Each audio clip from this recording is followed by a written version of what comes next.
Having called his 36th Melbourne Cup, the voice of racing, Greg Miles, is calling it a day. And no sooner had the 57-year-old decided to hang up the binoculars than the race is on to find his replacement. Tony Jones with the story. Today, Greg Miles was front and centre at a luncheon for racing scribes. Soon, long lunches could be the norm.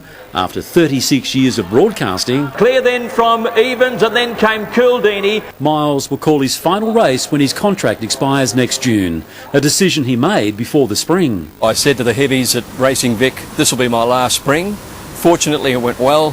I've always wanted to go out when I was at the top of my game, so I'll go before I lose my marbles completely. From his broadcast boxes, Miles has seen and called some of the greats.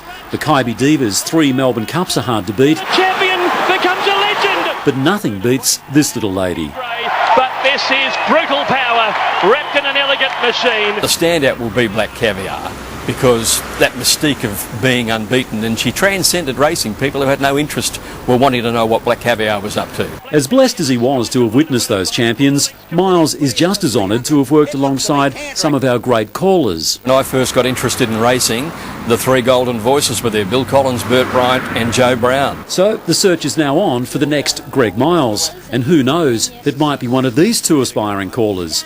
There's 14-year-old Dane Barry, the nephew of trainer Darren Weir. Down the outside, Jolly Jack. It's the bunch, though. He's still 3 in front. Tatum is trying to pick him back, and Jolly Jack. Battery Bunch is absolutely going to bolt in. He won by 3 to Tatum. Also showing enormous talent, Patrick Doyle. He too is just 14. Tillisham's out after him. Coming on down the outside was Red Almighty. Tillisham went to the lead. Alon's Jack going back to the fence. Tillisham in front. Warrior Lady won't lie down. Tillisham another one for the locals. For Patrick and Dane, their time will come, as it has for Greg Miles.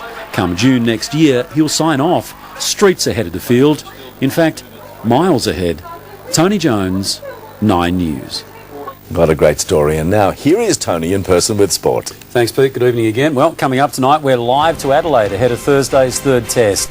And did you hear the one about the sound recorders who took on an American football team?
Well,